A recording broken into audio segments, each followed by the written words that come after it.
Welcome to A to Z পরীক্ষা। তো আমি আজকে তোমাদের সঙ্গে যে বিষয়টা নিয়ে আলোচনা করব সেটা হলো ফিজিওলজি অনার্সের একটা টপিক নিয়ে আলোচনা করব। ঠিক আছে, ফিজিওলজি অনার্সের ব্যাচ কিন্তু স্টার্ট হয়ে গেছে। তো যারা যারা জয়েন করতে চাও তারা নিজের ডেসক্রিপশন বা স্ক্রিনে যে নাম্বার দেখতে পাচ্ছ সেই নাম্বারে যোগাযোগ করে জয়েন হয়ে যেতে পারো। তোমরা ক্লাসে কিন্তু এই ধরনের নোট পাবে। আজকে একটা নোট একটা টপিক আমি আলোচনা করব নোটসের থেকে। ঠিক আছে, যাতে তোমরা বুঝতে পারো যে কীরকম নোটস তোমাদেরকে ক্লাসে প্রোভাইড করা হয়। ঠিক আছে, তো তোমরা যে ইউনিভার্সিটির হও না কেন তোমরা চাইলে কিন্তু যোগাযোগ করতে পারো। ঠিক আছে, রিসেন্ট কল্যাণ ইউনিভার্সিটি স্টার্ট হয়েছে, ক্যালকাটা ইউনিভার্সিটিও কিন্তু চাইলে তোমরা যোগাযোগ করতে পারো, তোমাদের ক্লাসও স্টার্ট হবে। এখন বর্তমানে কল্যাণ ইউনিভার্সিটিটা কিন্তু ক্লাস চলছে।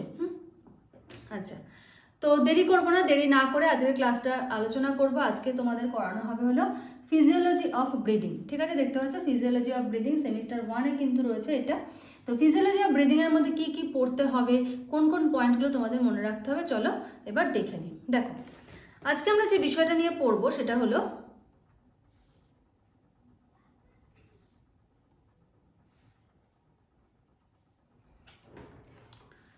দেখো আজকে আমরা পড়বো হলো ফিজিওলজি অফ ব্রিদিং। ঠিক আছে, physiological anatomy of respiratory tract. প্রথম যে টপিকটা রয়েছে সেটা হলো physiological anatomy of respiratory tract.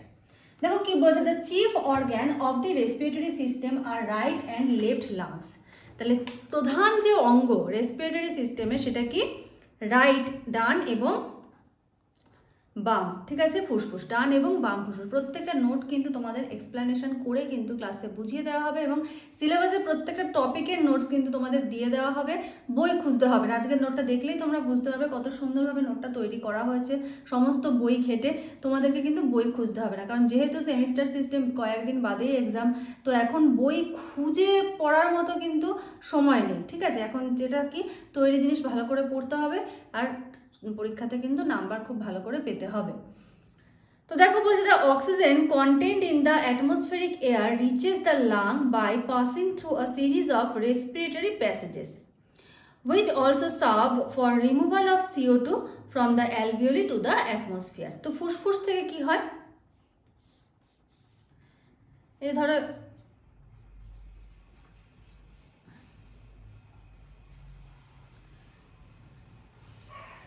তো এগুলো বিভিন্ন শাখা প্রশাখায় ভাগ হয়ে এখানে এরকম অ্যালভিওলি থাকে, তাই তো?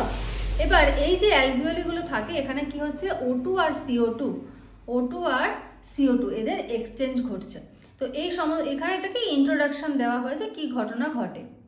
আচ্ছা, নেক্সট চলে আসছি রেসপিরেটরি প্যাসেজ। দেখো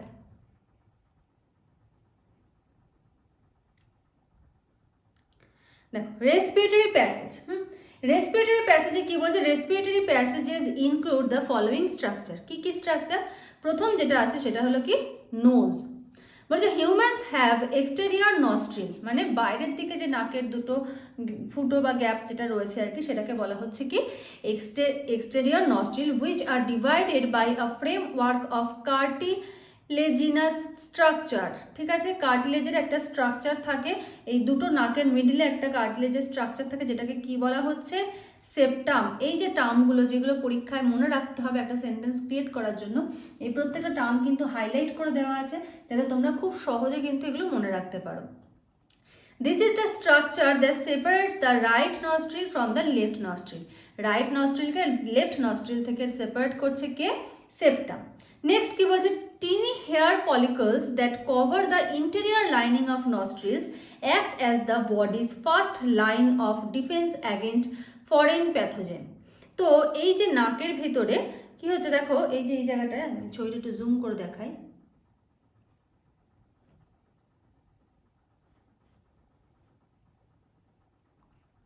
দেখতে পাচ্ছ? দেখো এখানে দেখতে পাচ্ছ একটা হেয়ার লাইক স্ট্রাকচার রয়েছে।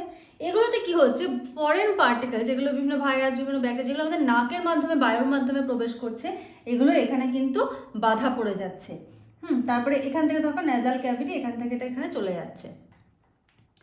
তো এই কারণে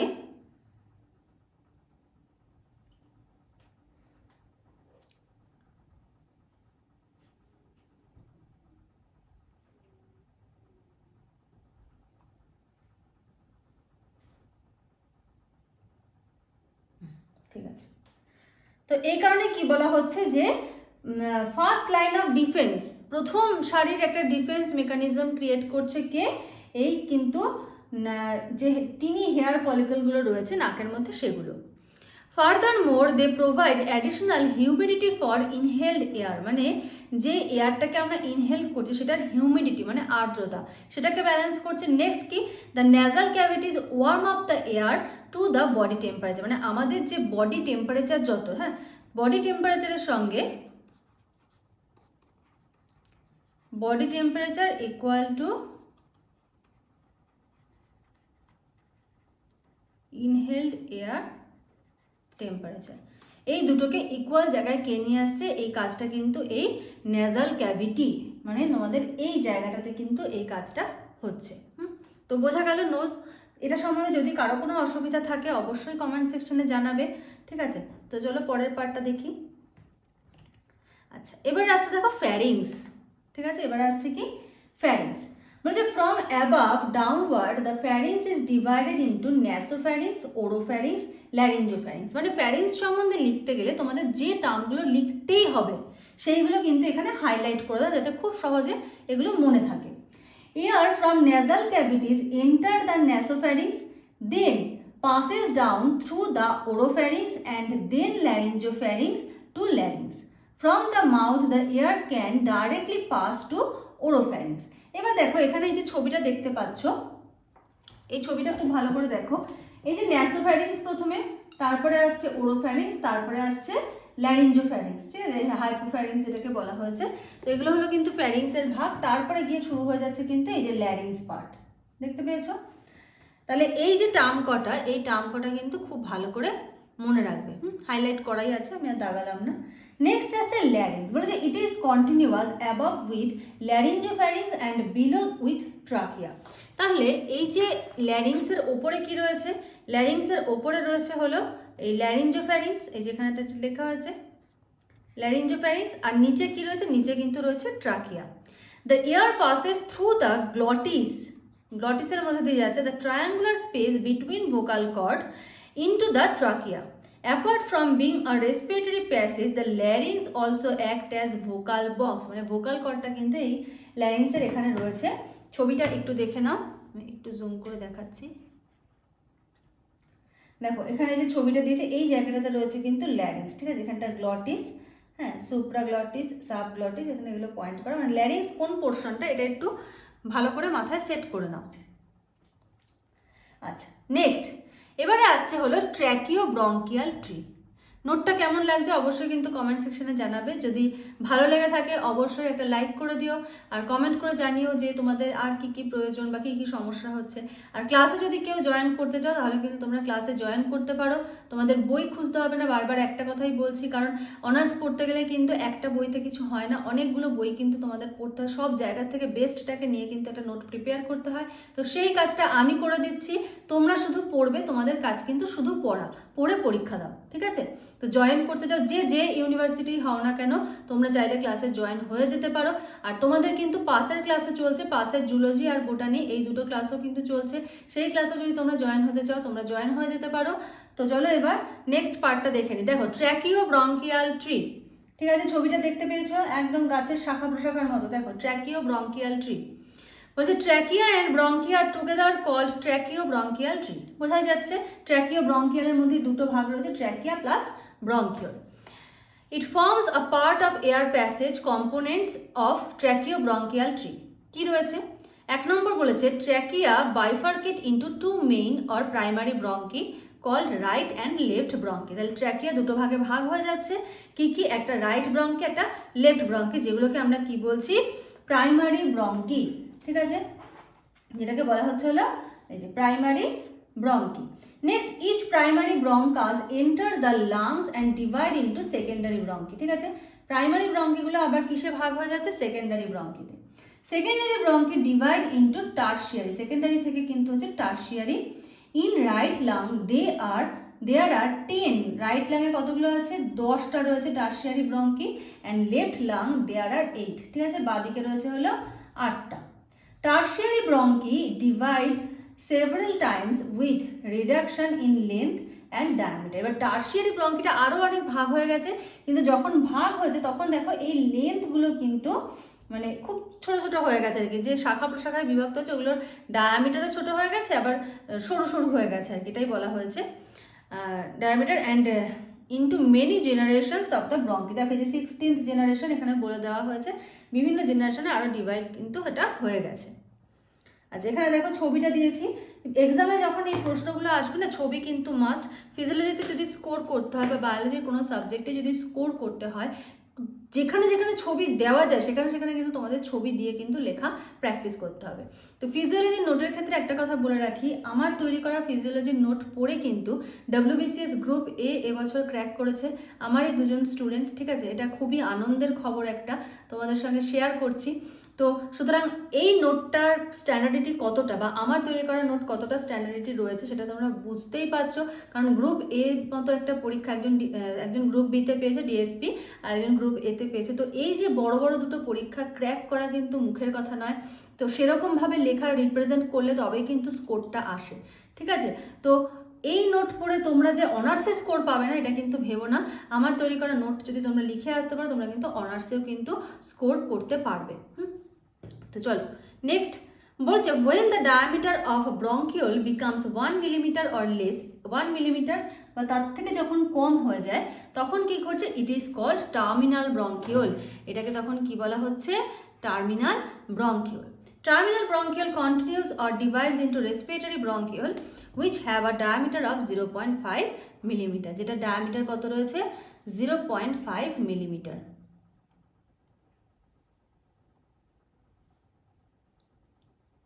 আচ্ছা নেক্সট দেখো বলছে স্ট্রাকচার অফ রেসপিরেটরি ট্র্যাক্ট।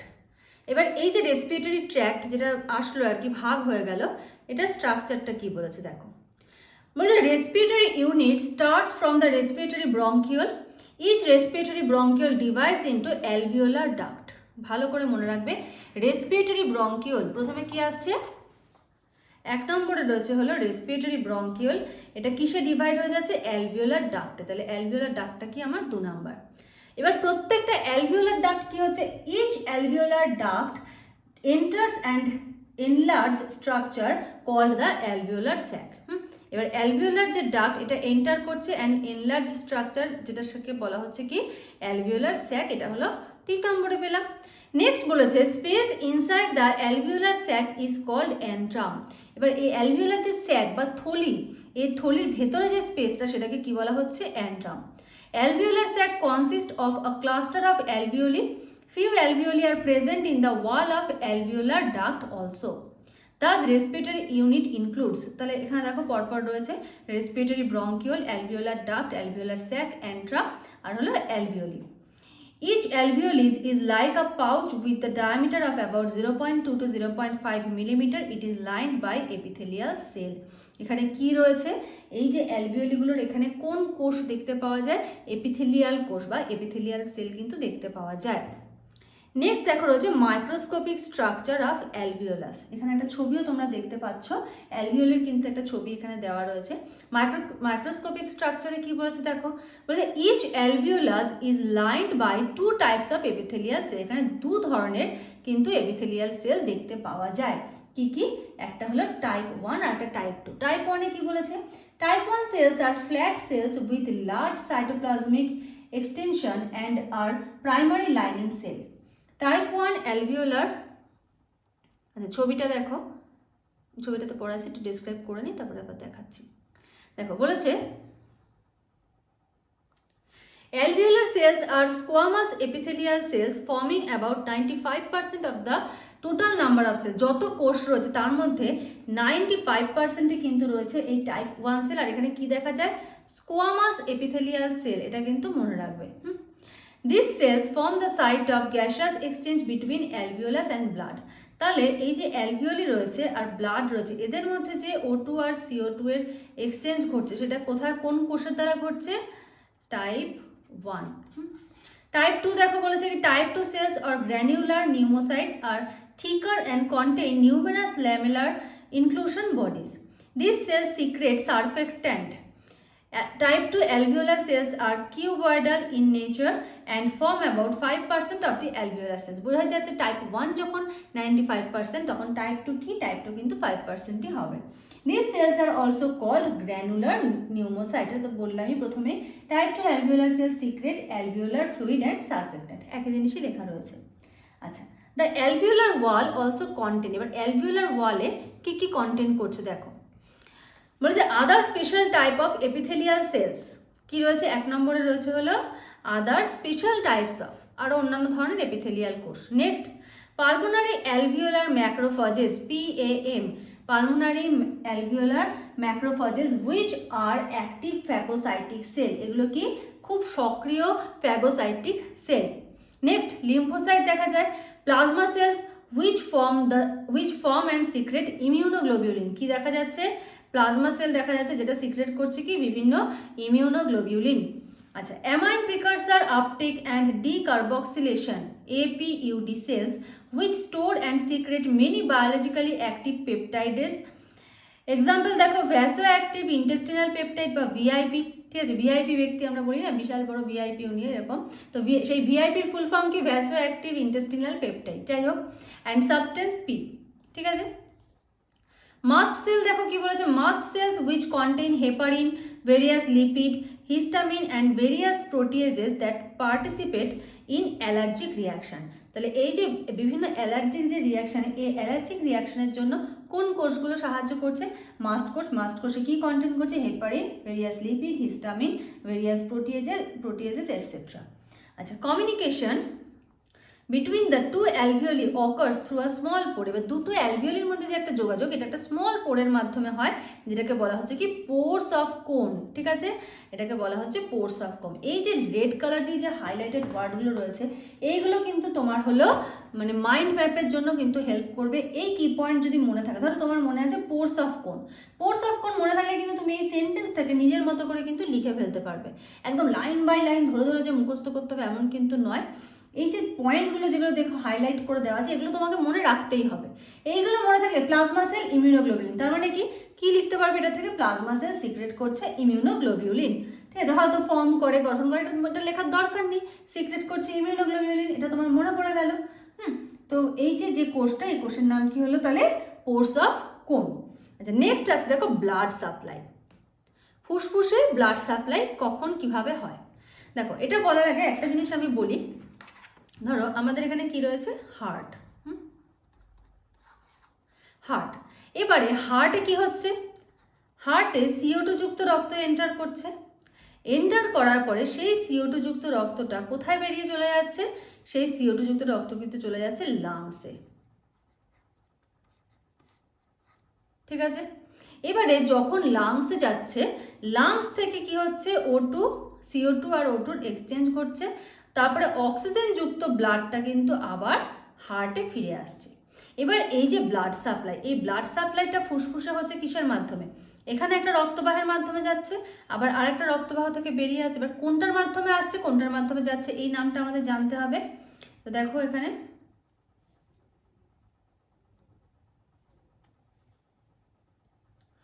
দেখো যখন এই অক্সিজেন যুক্ত ব্লাডটা আবার হার্টে যাচ্ছে তখন সেটা কি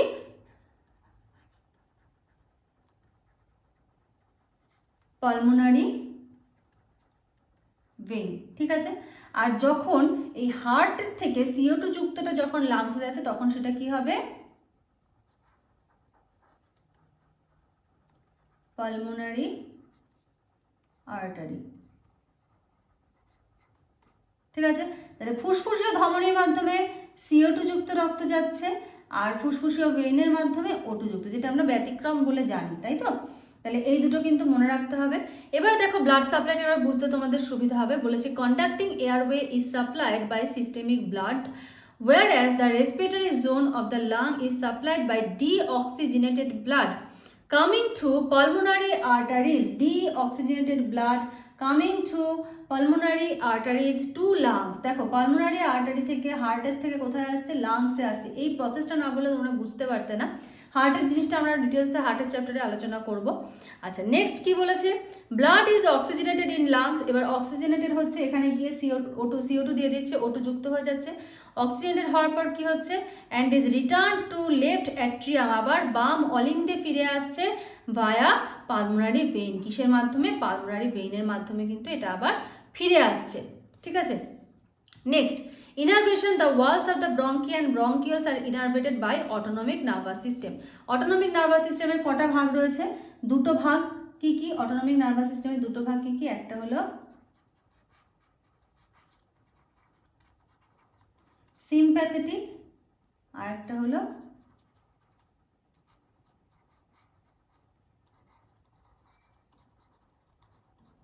প্যারাসিম্প্যাথেটিক। এবারে দেখো প্যারাসিম্প্যাথেটিক ফাইবার্স কি বলেছে, parasympathetic fibres innervate through vagus nerve. Parasympathetic ফাইবারটা ইনারভেট হচ্ছে কিসের মাধ্যমে? ভেগাস নার্ভের মাধ্যমে।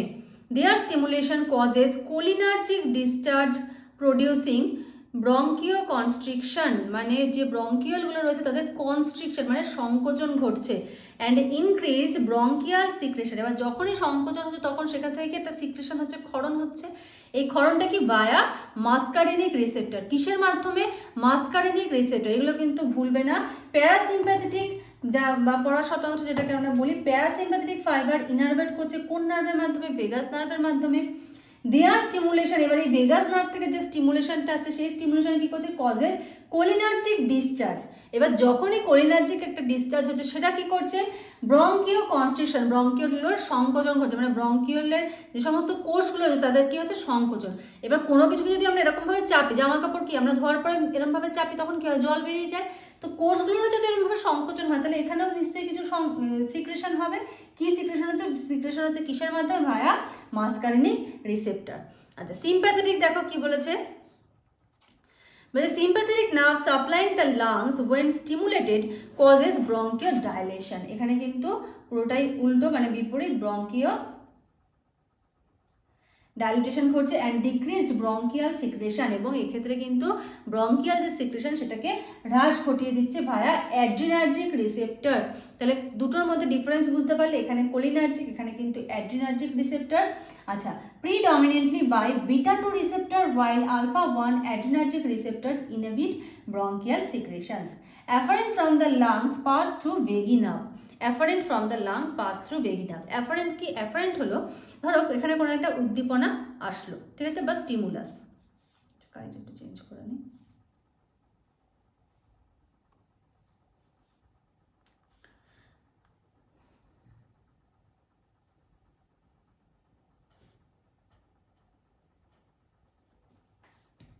ধরো এখানে একটা স্টিমুলাস আসলো, এবার এই স্টিমুলাসের মাধ্যমে উদ্দীপনাটা যে মস্তিষ্কে যাবে, কার মাধ্যমে যাবে? অ্যাফারেন্ট। অ্যাফারেন্টের মাধ্যমে দেখা চলে গেল ব্রেইন, স্পাইনাল কর্ড। সেখান থেকে যখন আবার সেই এফেক্টর অর্গানে আসবে তখন কিসের মাধ্যমে আসবে? ইফারেন্ট। ঠিক আছে, তখন আবার কিন্তু ইফারেন্টের মাধ্যমে এটা চলে আসবে। তাহলে এই যে অ্যাফারেন্স ফ্রম দ্য লাংস যেটা পাস করছে কিসের মাধ্যমে? ভেগি নার্ভের মাধ্যমে কিন্তু এটা পাস করছে। তো এই গেল হলো তোমাদের anatomy of the respiratory tract. এখানে কিন্তু আমি ফাংশনটা বলিনি, জাস্ট অ্যানাটমিটাই বললাম। এরকমভাবে কিন্তু তোমাদের নোটসগুলো সমস্তটাই তৈরি হচ্ছে বা তৈরি রয়েছে আর কি। আর তোমরা যদি ক্লাসে জয়েন হতে চাও, এরকম নোটস তৈরি নোটস একদম নিয়ে পড়বে, ঠিক আছে, তো তোমরা কিন্তু জয়েন হয়ে যেতে পারো। আজকের মতো ক্লাসটা এখানেই শেষ করছি। নেক্সট ক্লাসে আবার তোমাদের সঙ্গে দেখা হবে, কথা হবে। আজকের মতো এইটুকুই। Thank you.